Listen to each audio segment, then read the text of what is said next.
वंदे मातरम। बहुत स्वागत है आप सभी का। नेटवर्क 10 आप देख रहे हैं। आपके साथ मैं हूं मनीषा शर्मा। खबर उत्तराखंड बुलेटिन में बात करेंगे उत्तराखंड से जुड़ी तमाम महत्वपूर्ण और बड़ी खबरों की। उत्तराखंड के मुख्यमंत्री पुष्कर सिंह धामी आज ऊर्जा विभाग के कार्यक्रम में शामिल हुए और इसी दौरान सीएम पुष्कर सिंह धामी ने कई परियोजनाओं का वर्चुअल माध्यम से उद्घाटन भी किया। वहीं सीएम धामी ने कार्यक्रम को संबोधित भी किया और तमाम बातों का जिक्र किया।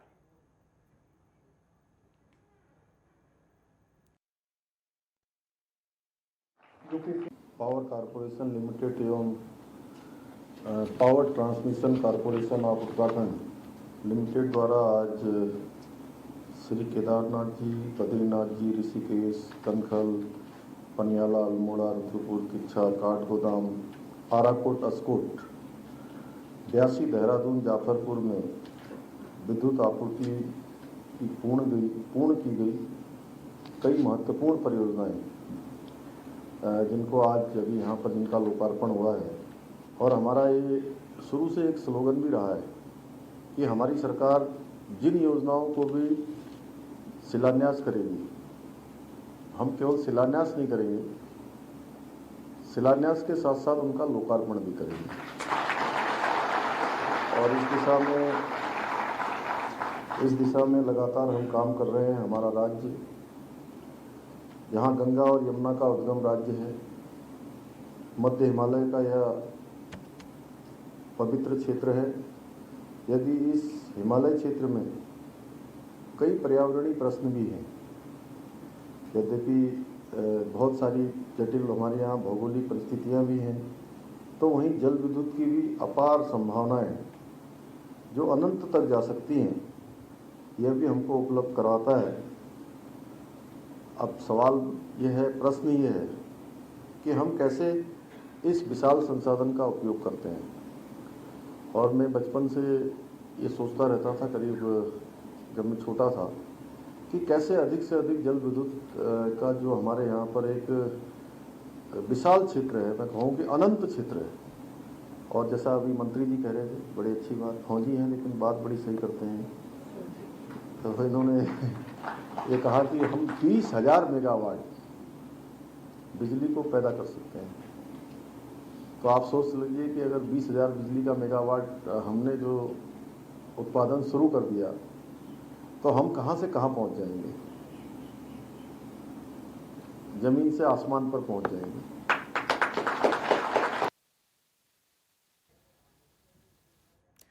खबरों में आगे बढ़ते हैं। हरिद्वार में विश्व हिंदू परिषद केंद्रीय मार्गदर्शक मंडल की 2 दिवसीय राष्ट्रीय अधिवेशन के दूसरे दिन भी बैठक हुई और आपको बताते चले कि इस बैठक निष्काम सेवा ट्रस्ट में हुई। इस दौरान धर्मांतरण, कश्मीर में हिंदुओं की टारगेट हत्या, ज्ञानवापी समेत कई अहम मुद्दों पर प्रस्ताव लाने की पर चर्चा हुई और इस मौके पर विश्व हिंदू परिषद के पदाधिकारी और देश भर से आए हुए साधु संत इस बैठक का हिस्सा रहे।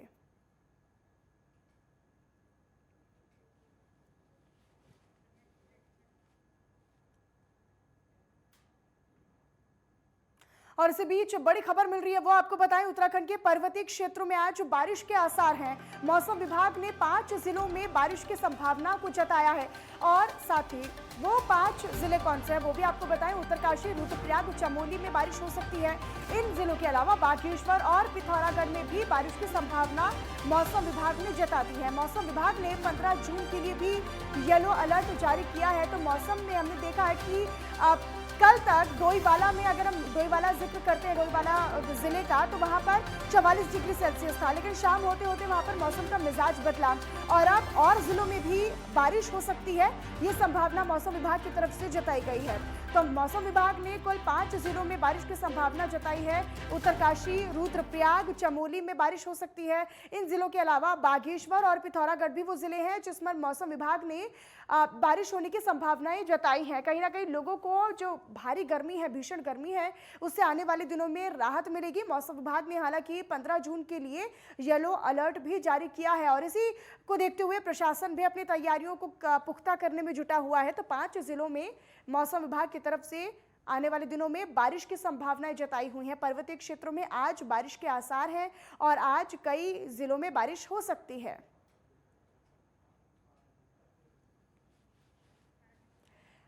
तो 15 जून के लिए भी येलो अलर्ट हालांकि मौसम विभाग की तरफ से जारी किया गया है। भारी गर्मी, भीषण गर्मी, लेकिन उसी बीच मौसम का मिजाज बदल जाना लोगों के लिए राहत लेकर आया है, क्योंकि भरी गर्मी उत्तराखंड कहाँ पर उत्तराखंड वहाँ पर ठंडी के लिए लोग जाते हैं और वहाँ पर जब गर्मी हो रही है तो यहाँ पर लोगों को बहुत परेशानियों का सामना भी करना पड़ रहा है। और ऐसे में लगातार लोग यही सोच रहे थे कि आने वाले जल्द से जल्द दिनों में मानसून की दस्तक हो, ताकि भीषण गर्मी से, भारी गर्मी से उन्हें राहत मिल सके, निजात मिल सके। और अब मौसम विभाग के अनुसार आज 5 जिलों में हल्की बारिश हो सकती है। मौसम विभाग ने आशंका जताई है 5 जिले, पिथौरागढ़, उत्तरकाशी समेत और भी जिले हैं जहाँ पर बारिश हो सकती है। तो आज कई जगह पर बारिश के आसार मौसम विभाग ने जताए हैं। ज्ञानेंद्र तिवारी हमारे संवाददाता देहरादून से हमारे साथ लाइव जुड़े हुए हैं। ज्ञानेंद्र, उत्तराखंड के पर्वतीय क्षेत्रों में आज बारिश के आसार हैं। हालांकि हम देख रहे थे कि भारी गर्मी यहां पर पड़ रही थी बीते कई दिनों से। ऐसे में लग रहा है कि आने वाले दिनों में लोगों को निजात मिल सकती है भारी गर्मी से। देखिए, जून का महीना शुरू होते ही जिस तरीके से उत्तराखंड में लगातार जो तापमान में बढ़ोतरी है देखी गई, और ऐसे में कई सालों का जो रिकॉर्ड है वो टूटता हुआ नजर आया। जून के अगर हम पहले सप्ताह की बात कर ले तो 41-42 डिग्री जो तापमान है वो मैदानी इलाकों में देहरादून के हरिद्वार और ऊधम सिंह में देखने को मिली है उत्तराखंड की। और ऐसे में पहाड़ी क्षेत्रों में भी तापमान में तकरीबन 5 से 6 डिग्री का जो बढ़ोतरी है वो सभी जिलों में देखने को मिला था। ऐसे में कहीं ना कहीं गर्मी का जो सितम है उत्तराखंड में कहीं ना कहीं लोगों को परेशान करती हुई नजर आई। मौजूदा समय में देखा जाए तो देहरादून में तकरीबन आज 41 डिग्री का जो तापमान है वो देखने को मिल रहा है। हालांकि कल देर शाम बारिश का जो सिलसिला था वो देहरादून के विभिन्न इलाकों में देखने को मिला और उसके बाद मौसम में थोड़ा बदलाव महसूस किया गया। लेकिन देहरादून में गर्मी बहरहाल अभी जारी है। लेकिन पर्वतीय जिलों के लिए जो मौसम विभाग ने एडवाइजरी जारी की है कि हल्की जो बारिश है वो 5 जिलों में हो सकती है। खासतौर पे जो 4 धाम क्षेत्र हैं, चमोली, उत्तरकाशी, रुद्रप्रयाग, और दूसरी तरफ अगर देखें कुमाऊं का जो इलाका है, पिथौरागढ़, बागेश्वर जिला, इन जिलों में हल्की बारिश हो सकती है। यानी कि पर्वतीय जिले हैं, ऊंचाई वाले इलाके हैं जहां बारिश की संभावनाएं हैं हल्की बारिश में। ऐसे में जो 4 धाम क्षेत्रों में लोग गए हैं उनको थोड़ा बहुत राहत था। डोईवाला में अगर हम कल की बात करें ज्ञानेंद्र, तो यहाँ पर 44 डिग्री सेल्सियस था, लेकिन शाम होते होते अचानक से मौसम का मिजाज यहाँ पर बदला। ये माना जाए कि पर्वतीय क्षेत्रों के साथ साथ कुछ मैदानी क्षेत्रों पर भी इसका असर पड़ेगा, यहाँ पर भी गर्मी से राहत लोगों को मिलेगी। देखिए, बारिश अगर पहाड़ों में होती है तो कहीं ना कहीं मैदानी क्षेत्रों में भी तापमान में जो गिरावट है वो देखने को मिलती है। अगर पहाड़ों में बारिश होगी तो शाम होते होते जो मैदानी इलाके हैं देहरादून, हरिद्वार और उधम सिंह नगर, कुछ इलाकों में अगर हम देखें तो कहीं ना कहीं इसका फर्क दिखेगा और ऐसे में तापमान में जो कमी है वो आएगी। लेकिन जिस तरीके से वर्तमान में तापमान में जो बढ़ोतरी है 40-41 डिग्री तापमान मैदानी इलाकों में, और पहाड़ी इलाकों में अभी भी जो तापमान है, जो न्यूनतम तापमान होता है उससे 5 से 6 डिग्री तापमान अधिक ही देखने को मिला है। और ऐसे में पहाड़ों में भी जो तपिश है उससे लोगों को काफी परेशानियां हुई हैं। लेकिन ज्ञानेंद्र, बारिश की संभावनाएं जिस तरीके से मौसम विभाग ने जताई है, 15 जून के लिए येलो अलर्ट भी जारी किया है, और इस अलर्ट को लेकर प्रशासनिक तैयारियां क्या हैं? देखिए, मौसम विभाग की तरफ से ये बात कही गई है कि प्री मानसून 15 जून तक आने की संभावनाएं हैं। अगर देखा जाए तो कहीं ना कहीं प्री मानसून के बाद जो मानसून का दस्तक है वो तकरीबन 24-25 जून तक जो संभावनाएं हैं बन रही हैं। हालांकि मानसून को लेकर प्रशासनिक स्तर पे पहले इसकी जो तैयारियां हैं वो कर ली गई हैं, क्योंकि देखा जाता है मानसून के आने के बाद कई तरह की जो परेशानियां हैं, खासतौर पे जो पहाड़ी इलाके हैं और जो मैदानी इलाकों में नदी किनारे जो गांव बसे हैं, ऐसे में उनको उठाना पड़ता है। हर साल ये दिक्कतें देखी गई हैं। ऐसे में सभी जिलों के जिलाधिकारियों की तरफ से कहीं ना कहीं इसकी जो तैयारी है वो पूरी की जाती है हर वर्ष। और इस बार भी मानसून को लेकर जो तैयारी है प्रशासनिक स्तर पे वो पूरी कर ली गई हैं। और ऐसे में देखा जाए तो मानसून के दौरान अक्सर पहाड़ों में लैंडस्लाइड की जो समस्या है बिल्कुल। देखी जाती है और चार धाम यात्रा गतिमान होती है, तो ऐसे में सड़कें ब्लॉक होने की स्थिति बनती है और कहीं ना बिल्कुल, कहीं और इसकी ऐसी पूरी ब्रीफिंग चीजों और से, पूरी जो ऐसी तैयारी है वो मुश्किलों से पहले से बचने पूरी के कर लिए ली गई सरकार है। को और जी। प्रशासन को अपनी तरफ से पुख्ता इंतजाम पहले से ही करने होंगे, अपनी तरफ से तैयारियां पहले से ही पुख्ता करनी होंगी। लेकिन अगर हम इसी बीच चारधाम यात्रा चल रही है, सुचारू रूप से चल रही है, उसकी बात करें तो क्या मानसून का जो असर है वो चारधाम यात्रा पर पड़ सकता है, और अगर पड़ेगा तो किस तरह का असर पड़ेगा? देखें, अगर हम देखें मई के लास्ट महीने की अगर बात करें, इक्का दुक्का जो बारिश हुआ था, ऐसे में तापमान में जो गिरावट है वो चमोली, रुद्रप्रयाग और उत्तरकाशी जिले में देखने की को मिली थी। जो चारधाम इलाका है, खासतौर पे ऐसे में कहीं ना कहीं अगर हम देखें पिछले 1 तारीख से, यानी कि 1 जून से लेके और आज 12 जून हो गया है, अभी जिस तरीके की स्थिति पहाड़ों में भी देखने को मिल रही है, तापमान में बढ़ोतरी होने की वजह से लोगों को कहीं ना कहीं गर्मी का एहसास हो रहा है। आने जाने वाले जो लोग हैं, स्थानीय लोग हों या चारधाम क्षेत्र यात्रा में आए हुए श्रद्धालु हों, उनको परेशानियों का जो सामना है वो करना पड़ रहा है। लेकिन अगर हम देखें मानसून दस्तक के बाद 15 जून से प्री मानसून की जो संभावनाएं बन रही हैं, और मानसून के दौरान अगर अक्सर देखा जाता है कि चारधाम जो मार्ग है, चारधाम क्षेत्र है, वहाँ कई प्रकार की जो दिक्कतें हैं लगातार बारिश की वजह से लोगों को उठानी पड़ती है। और ऐसे में रह रह के जो मौसम है वो बदलता रहता है, कभी ठंड कभी गर्म का एहसास लोगों को होता रहता है। और ऐसे में कहीं ना कहीं जो चारधाम क्षेत्रों में लोग आ रहे हैं, उन्हें पूरी तैयारी के साथ आने की आवश्यकता है। और जुलाई का महीना जो होगा और अगस्त का महीना होगा, ये 2 येलो अलर्ट मौसम विभाग ने पहले से ही प्रदेश में जारी किया हुआ है। और उसी को देखते हुए कहीं ना कहीं क्योंकि देखिए सरकार की तरफ से तैयारी भी थी कि जिस तरीके का मौसम विभाग चेतावनी देगा और किसी तरह का मौसम परिवर्तन अगर होता है तो वहां पर जो चारधाम यात्री पहुंच रहे हैं उनके मैसेज पर ऑटोमेटिक, उनके फोन पर ऑटोमेटिकली उसकी जानकारी जाएगी मैसेज के थ्रू। कहीं ना कहीं उसकी तैयारी को लेकर ही यात्रियों को यहाँ पर आने की जरूरत रहेगी। और खास तौर पर सरकार की तरफ से तमाम योजनाओं को धरातल पर उतारना होगा और तमाम जो तैयारी है वो पुख्ता करनी होंगी। ठीक ज्ञानेंद्र, अपनी नजर बनाकर रखिएगा, आगे भी आपसे जानकारी लेते रहेंगे। बहरहाल बहुत धन्यवाद आपका, बहुत शुक्रिया इस तमाम जानकारी और अपडेट के लिए। और चलिए खबरों में आगे बढ़ते हैं। बीजेपी सांसद साक्षी महाराज जोशीमठ पहुंचे और इसी दौरान उन्होंने सबसे पहले भगवान बद्रीनाथ के दर्शन किए। साक्षी महाराज सुबह 11:50 पर मंदिर पहुंचे और भगवान बद्रीनाथ के दर्शन किए।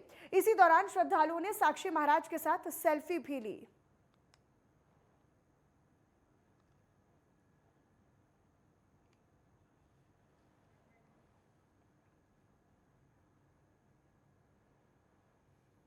और अब आगे बढ़ते हुए देहरादून से आपको खबर बताएं, जहां पर बीजेपी की कार्यसमिति की बैठक समाप्त होने के बाद अब जिले में कार्यसमिति मंडल की तैयारियां हो रही हैं। दरअसल इस मामले में बीजेपी के प्रदेश सचिव आदित्य चौहान ने जानकारी देते हुए ये बताया कि आने वाले साल में होने वाले संगठन स्तर पर कार्यक्रमों के संबंध में प्रदेश स्तरीय 2 दिवसीय कार्यसमिति हल्द्वानी में संपन्न हुई है और जिसमें प्रदेश भर में होने वाले कार्यक्रमों की रूपरेखा तैयार की गई है। और वहीं अब 12 जून से 20 जून के बीच मध्य प्रदेश के सभी जिलों में जिला कार्य समिति का आयोजन किया जाएगा। आपको बताएं कि इसको लेकर तैयारियां पूरी कर ली गई हैं और साथ ही साथ ये भी कहा गया है कि जिला कार्य समिति की बैठक समाप्त होने के बाद मंडल स्तरीय कार्य समिति संपन्न होगी, जिसमें आने वाले साल में संगठन स्तर पर होने वाले कार्यक्रमों की रूपरेखा तैयार की जाएगी। तो 8 जून को जो हल्द्वानी में हमारी प्रदेश कार्य समिति संपन्न हुई, उसी के अगले चरण में अब हमारी चूंकि कार्य समिति प्रत्येक मंडल स्तर तक की कार्य समिति आयोजित होती है, तो उसके दूसरे चरण में जिले की कार्य समितियां जो हैं वो कल 12 तारीख से और 20 तारीख के मध्य सभी जिलों में संपन्न होंगी। और इन कार्य समितियों के संपन्न होने के बाद जो जिले की कार्य योजना आगामी कामों को लेकर बननी है उन जिला कार्य समिति में बनेगी। इसके उपरांत तीसरे चरण में जो अंतिम पड़ाव है कार्य समिति का, उसमें मंडलों की कार्य समिति आयोजित की जाएगी। और चलिए ब्रेक के बाद एक बार फिर से आप सभी का बहुत स्वागत है। रुक करते हैं बुलेटिन में कुछ और खबरों की तरफ। अल्मोड़ा से अगली खबर आपको बताएं, जहां पर त्रिस्तरीय पंचायत चुनाव 2022 उपचुनाव में निर्वाचन संबंधित प्रक्रिया को लेकर उप जिला निर्वाचन अधिकारी नवनीत पांडे की तरफ से रिटर्निंग ऑफिसर और सहायक रिटर्निंग ऑफिसर की समीक्षा बैठक हुई और इस दौरान निर्वाचन संबंधित प्रशिक्षण भी दिया गया, जिसमें नाम निर्देशन, नामांकन पत्रों की जांच, नाम वापसी, प्रतीक चिन्ह आवंटन, मतदान या फिर मतगणना को राज्य निर्वाचन आयोग उत्तराखंड की तरफ से निर्धारित समय सारणी के अनुसार ही संपन्न कराए जाने को लेकर जानकारी दी गई। और इस दौरान नवनीत पांडे ने यह भी जानकारी दी कि अधिकारियों को सभी व्यवस्थाएं चाक चौबंद करने के निर्देश दिए गए हैं। और साथ ही साथ उन्होंने ये भी आगे बताया कि राज्य निर्वाचन आयोग की अधिसूचना जारी हो गई है और 13 तारीख से नामांकन प्रक्रिया अब शुरू हो जाएगी, जिसके लिए आयोग के सभी दिशा निर्देशों के अनुसार सारी प्रक्रियाएं पूरी कराई जा रही हैं। जो हमारे पंचायत निर्वाचन के उपचुनाव की जो घोषणा अधिसूचना जारी की गई है उसमें 13 तारीख से नामांकन की प्रक्रिया शुरू होनी है। तत्संबंध में आज सभी जितने हमारे जो नामित आरओज हैं और एआरओज हैं उनके साथ एक उनकी ट्रेनिंग और उनके द्वारा जो तैयारियां की जा रही हैं विकासखंड स्तर पे उनकी एक समीक्षा बैठक आज आयोजित की गई है। और जो भी आयोग के निर्देश हैं उनको रिपीट किया गया है, ट्रेनिंग हम इनको प्रदान कर दी गई है और जो आयोग द्वारा जो हमारा निर्धारित जो रोस्टर है उसके अनुरूप यहाँ जनपद में कार्रवाई संपादित कर दी जाएगी। और वहीं देहरादून में 13 जून को राहुल गांधी को नेशनल हेराल्ड मामले में ईडी के सामने पेश होना है, जिसको लेकर कांग्रेस ने बीजेपी सरकार के खिलाफ धरना प्रदर्शन करने की रणनीति बनाई है। दरअसल कांग्रेस की तरफ से 13 जून को प्रदेश के सभी जनपदों में धरना प्रदर्शन किया जाएगा और जिले प्रशासन के माध्यम से केंद्र सरकार को ज्ञापन भी भेजेगा। आपको बताएं कि कांग्रेस की इस राजनीति पर बीजेपी ने कटाक्ष भी किया है, जिसके चलते बीजेपी के प्रदेश उपाध्यक्ष डॉक्टर देवेंद्र भसीन ने कांग्रेस पर तंज कसते हुए ये कहा है कि कांग्रेस को हमेशा ही राजनीति करने की आदत है। जब भी ईडी की तरफ से अपना काम लगातार किया जा रहा है, लेकिन उस पर कांग्रेस लगातार राजनीति करती है। नेशनल हेराल्ड के मामले में जितने बड़े स्तर पर घोटाला हुआ बताया जाता है और उस पर जब ईडी जांच करके श्री राहुल गांधी और श्रीमती सोनिया गांधी को तलब करती है तो कांग्रेस के नेता इस एजेंसी के कार्य को बाधित करने के लिए पूरे देश के अंदर, जिसमें देहरादून भी शामिल है, धरना प्रदर्शन कर रहे हैं। और सीधा सीधा सा मतलब ये है कि वे जो कानून है उससे अपना काम नहीं करने देना चाहते, लेकिन कानून अपना काम कर रहा है और करता रहेगा। और जो भी इसमें दोषी पाए जाएंगे निश्चित तौर पर वे सजा के हकदार होंगे। देहरादून में भ्रष्टाचार पर लगाम लगाने को लेकर उत्तराखंड सरकार अपनी कमर कस चुकी है, जिसके चलते अपर सचिव रामविलास यादव के 7 ठिकानों पर विजिलेंस विभाग ने एक साथ छापेमारी की है। दरअसल आपको बताएं कि बीजेपी प्रवक्ता शादाब शम्स ने कहा है कि बीजेपी जीरो टॉलरेंस पर काम करती है और भ्रष्टाचारियों की इस सरकार में कोई जगह नहीं है। साथ ही साथ उन्होंने ये भी कहा है कि भ्रष्टाचारियों को सरकार से डरने की जरूरत है, क्योंकि एक एक करके सरकार सभी भ्रष्टाचारियों को सलाखों के पीछे डाल देगी।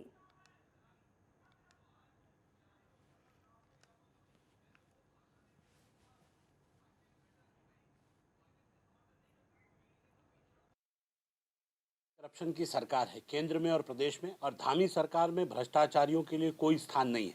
इसलिए लगातार जिस तरह से ईडी के छापे हो रहे हैं या आय से अधिक संपत्तियों वाले के यहाँ आयकर के छापे हो रहे हैं, मुझे लगता है कि आवश्यक भी है। विजिलेंस के छापे पड़ रहे हैं तो ये चोरों को डरना चाहिए कि आखिर गरीबों का ये जो धन आपने एकत्रित किया है कहाँ से आपके पास है, आपको बताना पड़ेगा सरकार। वहीं देहरादून में समाजवादी पार्टी के राष्ट्रीय अध्यक्ष अखिलेश यादव के जन्म दिवस पर आने वाले 1 जुलाई से सपा उत्तराखंड में कई कार्यक्रम आयोजित करने जा रही है और समाजवादी पार्टी एक विकल्प कार्यक्रम के तहत पूरे प्रदेश भर में पार्टी अभियान चलाएगी। और इसी दौरान पार्टी के प्रदेश अध्यक्ष डॉक्टर सत्यनारायण सचान ने कहा है कि पूरे देश की निगाहें विपक्ष के नेता के तौर पर अखिलेश यादव पर भी हैं और 2024 के चुनाव में अखिलेश यादव देश की राजनीति के केंद्र बिंदु के रूप में उभरेंगे।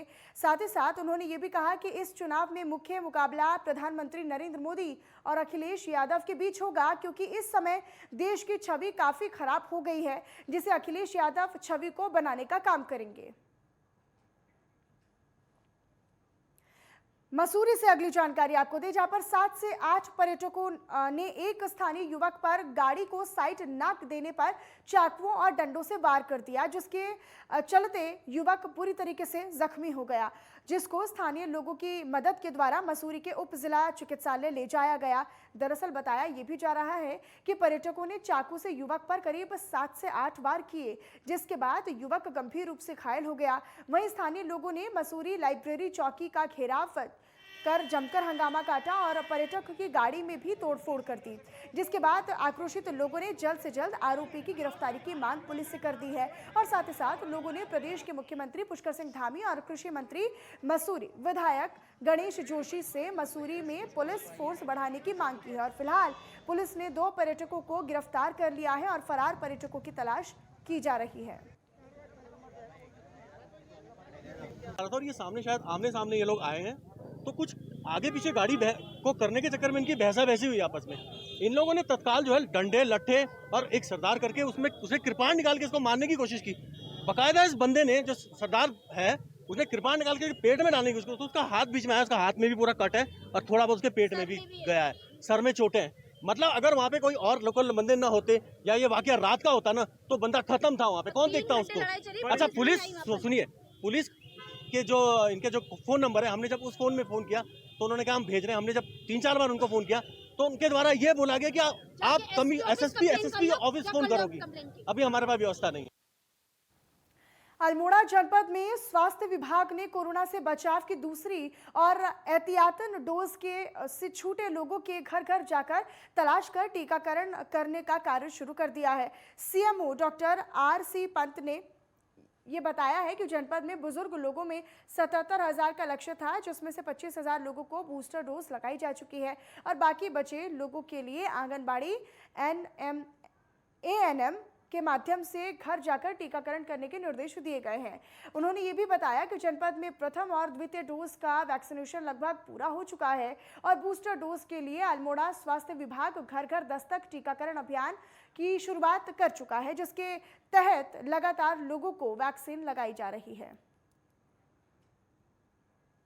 जहाँ पे ये बुजुर्ग लोग हैं जो हमारे वैक्सीनेशन साइट पे नहीं आ पा रहे थे, तो हमने अपने आशाओं को, ANM को और वैक्सीनेटरों को उनके घर में दस्तक देने के निर्देश दिए हैं और आज से हमने इसकी शुरुआत कर दी है। तो हमारे जो जनपद में इसके जो 60+ में जो बूस्टर डोज लगने थे, 77,000 का लक्ष्य था, जिसमें हम 25,000 के करीब लगा चुके थे। तो हमारा जो रिमेनिंग था 50,000, तो उनको हमारी कोशिश होगी कि हम 1 हफ्ते के भीतर उस संख्या को बहुत कम करेंगे, तो हमारे जो लोग उससे वंचित रह गए थे तो उनको हम डोज लगा सकें और टीकाकरण का उनको पूरा लाभ मिल सके।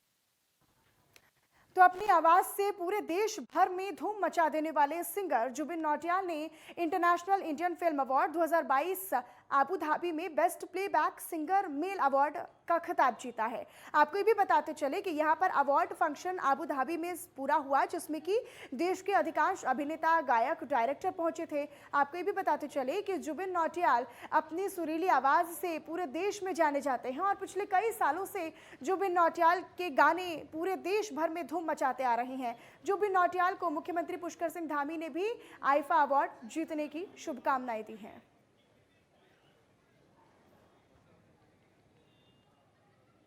आईफा एक बहुत बड़ा अवार्ड है और बहुत सारे लोग बहुत मेहनत करते हैं उस अवार्ड के लिए। और मेरी उपलब्धि सबसे ज़्यादा ये है कि उत्तराखंड, सिर्फ अपना नहीं, उत्तराखंड का नाम भी साथ लेके गया हूँ आईफा में। अपने माता पिता के साथ गया हूँ आईफा में और अवार्ड अनाउंस हुआ है, अवार्ड लेकर के आया हूँ। और पहला शायद ट्रिप लगाया वापस मैंने आईफा के बाद, अब पहली बार मौका मिला आने का, तो अपने लोगों के साथ सेलिब्रेट करने आया हूँ मैं। बिल्कुल। और वहीं उधम सिंह नगर जिले के खटीमा में BCom की परीक्षा के दौरान कॉलेज के फ्लाइंग स्क्वाड को किसी अन्य छात्र की जगह परीक्षा दे रहे छात्र को पकड़ने में सफलता हासिल हुई है। दरअसल फर्जी तरीके से किसी अन्य की परीक्षा दे रहा मुन्ना भाई छात्र जांच के बाद कॉलेज के फ्लाइंग स्क्वाड की पकड़ में आ गया, जिसके बाद फ्लाइंग स्क्वाड ने छात्र को पकड़ इसकी जानकारी कॉलेज के प्राचार्य को दी। पकड़ा गया मुन्ना भाई छात्र जहां पर सौरभ सिंह चड्डा नाम के छात्र की परीक्षा दे रहा था। वहीं दूसरी ओर कॉलेज प्रबंधन ने पकड़े गए छात्र को नाबालिग बताया है। डिग्री कॉलेज प्रबंधन द्वारा इसकी जानकारी खटीमा कोतवाली पुलिस को दी गई और आरोपी छात्र के खिलाफ तहरीर सौंपी गई है। और चलिए फिलहाल इन्हीं खबरों के साथ खबर उत्तराखंड में फिलहाल इतना ही। आप बने रहिएगा नेटवर्क 10 के साथ। जय हिंद।